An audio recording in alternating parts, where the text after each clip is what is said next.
Good morning, everyone. I wanted to address something really quick I was thinking about. And it's about how NJs are very obsessive about change and also very able to transform themselves, and they embrace change. Not in the same way that Ps are adaptable to whatever comes, but NJs are really able to get over it. And this is because of poor SI, introverted sensing, because SJs tend to have, if a change happens in their life, like if they're laid off or broken up with, or going to college or moving to a new town, people with stronger introverted sensing, especially SJs, they're going to have a hard time with that because they're going to be very aware of what things used to be like then and the way things are now, very back and forth. Whereas NJs really do tend to view those opportunities or view those situations as opportunity for growth.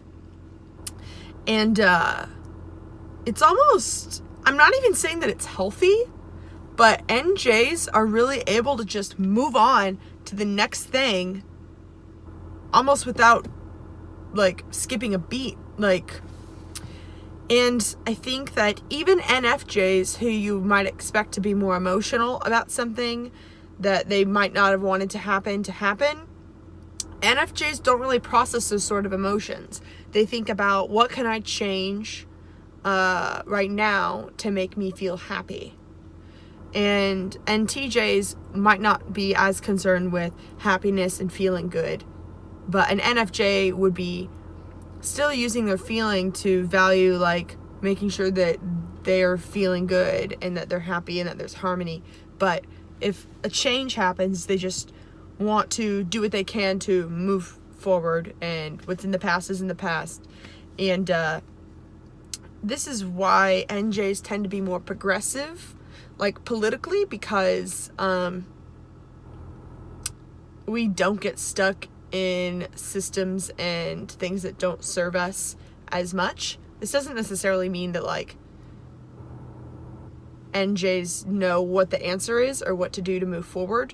We just don't get unnecessarily attached to things that are in the past. The past really is the past. I even joked to someone not too long ago. I said something and they were like, "What did you just say?" And I was like, "That was 20 seconds ago. You think I remember what I just said 20 seconds ago?" But that really is the mentality. And honestly, that's probably more of an ENFJ thing. If you're an NJ, comment below and tell me if you tend to forget the things that you just said. I just think that our focus is very direct, and we're still intuitive, so we aren't picking up everything about the sensory world. We are focusing on the one thing that we want and on the future and how to make sure that we're aligning ourselves with what we want in the future. And so it's just a very narrow focus.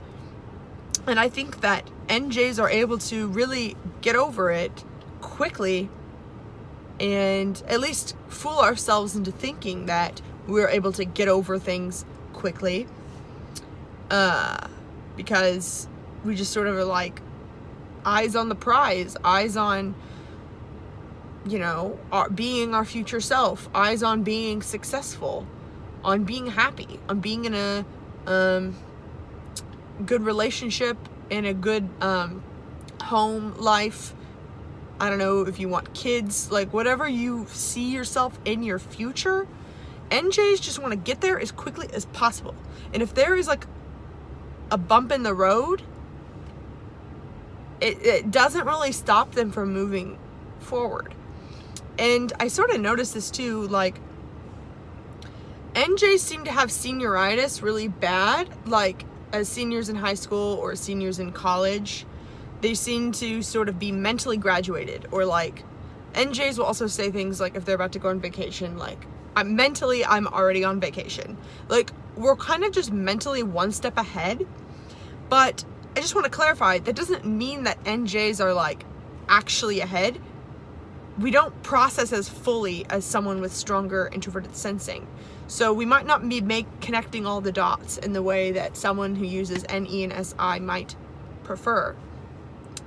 We get the gist of it and then we're just moved on. And we don't really mourn things. We don't really heal things.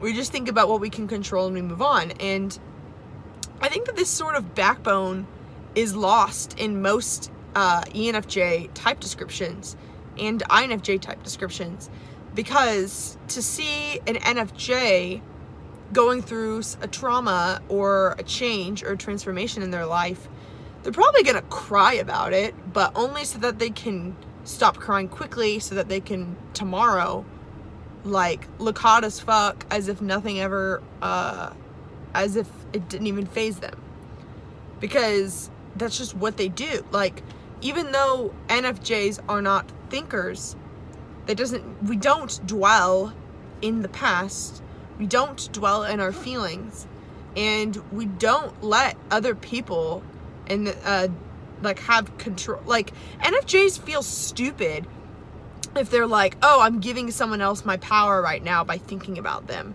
or oh, this is pathetic of me to be thinking about the past. NFJs just don't do that. And I'll have to think more about like the equivalent that we do, because I'm not saying that like NFJs are like untouchable, but I am saying that they're going to get over it and move on to the next thing. But the problem with NFJs is that they're going to be like easily triggered by the next thing, because they didn't process everything that happened fully. And I've always been like this. Anytime anything bad has happened to me, or not even bad, just anytime any change has happened to me, I'd be like, well, that was then, this is now, all right, I'm going. And it causes this sort of anxious restlessness where NJs don't really trust that life is stable, and so we're constantly trying to make it stable and find ways to trust the world. And so I'm not saying that this sort of constantly getting over it as fast as possible thing is necessarily a good trait. It can be a good trait. NPs, on the other hand, are definitely capable of letting the world crush them. Like, if they can't find a job, when they're looking for a job, they might feel like their life is over and just be sort of like a depressed like puppet bubble, or like in their little bubble for like a month, and then they'll get over it and then be fine. But NJs don't let themselves do that, but they will sort of have like sort of unprocessed sadness or unprocessed confusion or distrust of the world, that their force and control on their environment is trying to mitigate the anxiety that they feel within because they didn't process it. But NJs are still able to get going and focus on the things that matter in the moment. And if something used to matter and now it doesn't, then it doesn't matter. And yeah, I feel like maybe this made sense. I know I'm not explaining it to the best of my ability because I don't feel like I'm hitting the nail on the head here. But I guess I was just thinking about the difference between NJs and SJs and how they deal with change in their life. And yeah, thanks for watching this video. And if you like more videos like this of me rambling about random things I think about Myers-Briggs, please comment and let me know, and please subscribe. Thank you, and have a good rest of your day.